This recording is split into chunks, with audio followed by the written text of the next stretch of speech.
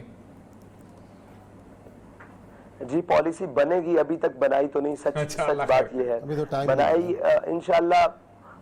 آنے والے وقت میں کوئی بہتر اصلاحات لا کر اس کو لائن اپ کریں گے. جی انشاءاللہ. آپ مزید آپ خود کیا کہنا چاہتے ہیں آج میڈیا میں, آپ اس وقت شاید میں پہلی دفعہ کچھ کہنا چاہتے ہیں, وہ ذرا صاحب خود اب دل کھول کے جو کہنا چاہتے ہیں لوگوں کو, علامہ صاحب کے سوگواران کو, باقی لوگوں کو, آپ خود دل کھول کے جو کہنا چاہتے ہیں کہیں. علامہ مطلب میرے قائد محترم کے یہ الفاظ جو میں دہرانا چاہتا ہوں اور اپنی پوری قوم سے اور پورے پاکستان کے باسیوں سے یہ کہنا چاہتا ہوں کہ میرے والد نے کہا تھا نہ ہم نے آپ سے کچھ لینا ہے نہ ہم نے آپ کو کچھ دینا ہے, ہمارے مقاصد کو سمجھو, ہم تو حضور کے دین کے لیے نکلے ہیں, بے سر و پا نکلے ہیں, اور ہم حضور کے دین کے لیے آپ چلو یا ساتھ نہ چلو, ہم حضور کے دین کے لیے اپنی تن من دھن کے ساتھ حاضر ہیں. اور ہمارے قائد کے سامنے جب یہ نعرہ لگایا جاتا تھا کہ قائد قدم بڑھاؤ ہم تمہارے ساتھ ہیں, تو وہ فرماتے تھے کہ ہم تو گردنیں بڑھا چکے ہیں, اب آپ کا انتظار ہے. تو ہم بھی یہی کہتے ہیں کہ ہم اپنا سب کچھ بڑھا چکے ہیں, اب قوم کا انتظار ہے کہ وہ اپنے کب درست فیصلے کرے گی اور کب اس نہج پر پہنچے گی اور کب ان تمام سے جو سارے معاملات ہیں ان کو دیکھے گی کہ کون غلط ہے اور کون صحیح ہے, کب اس نہج پر پہنچے گی کہ وہ فیصلہ کر سکے کہ ہم نے کس جانب کھڑا ہونا ہے. آج بھی ہم یہی کہتے ہیں کہ ہم نے فیصلہ آپ کی کندھوں پر رکھا ہے, آپ فیصلہ کر لیں, ہم تو اسی طرح اپنی جدوجہد جاری رکھیں گے اور آخری سانس تک جاری رکھیں گے, اور اللہ تعالیٰ ہمیں اسی طرح اپنے قائد کے مشن پر رکھتے بہت ہوئے. شکریہ جی, اللہ تعالیٰ آپ کو استقامت عطا فرمائے, آپ کا جو ہے وہ مدد کرے. اور اسی نوٹ کے ساتھ آج کا پروگرام ختم کرتے ہیں. کل انشاءاللہ نئے موضوعات کے ساتھ آپ کی خدمت میں حاضر ہوں گے. اپنا بہت خیال رکھیے گا. اللہ حافظ.